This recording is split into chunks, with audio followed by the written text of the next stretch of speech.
Hi, my name is Robert Chelle with Chelle Law, and I'm an attorney that assists veterinary associates with employment contract and independent contractor agreement issues.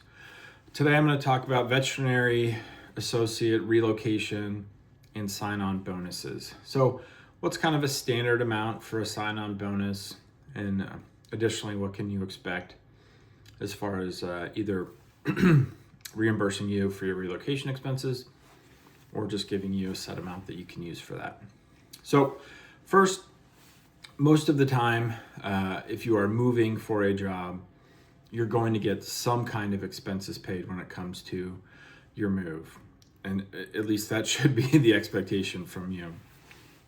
Anywhere I would say between $5,000 to $10,000 would be a standard amount to pay for a move. Now, moving is expensive nowadays, and $5,000 if you have a family, normal size house, probably not going to cover it, but you most likely won't see more than that.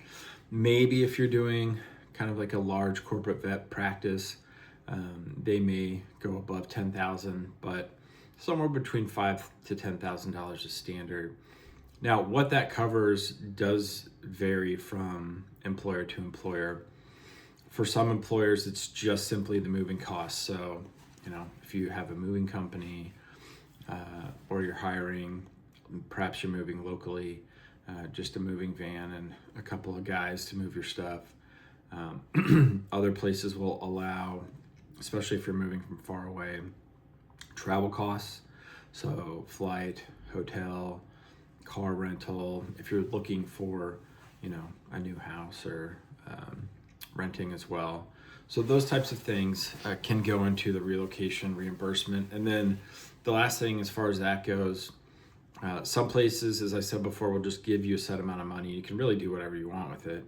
And then others will require actual receipts. So you'll have to make certain that you keep all of the receipts associated with your travel and move, give them to the employer, and then they will reimburse you.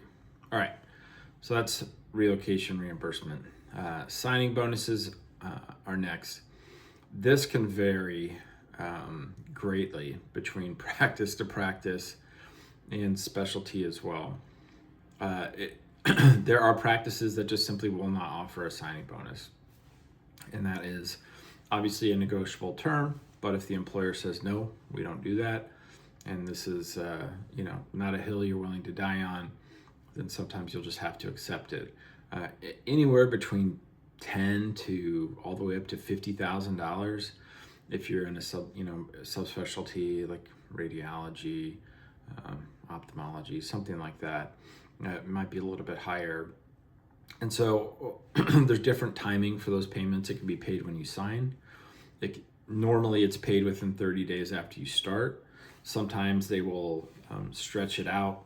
So if you have a $40,000 signing bonus, maybe they'll give you 10 when you start, 10 after 6 months, 20 after a year, something like that. Now, once again, this is completely negotiable, but it is certainly possible that the practice that you're going to join, especially some of the smaller, small animal clinics, just one veterinarian who owns the practice, probably less likely to get a signing bonus than if you're joining like a larger hospital.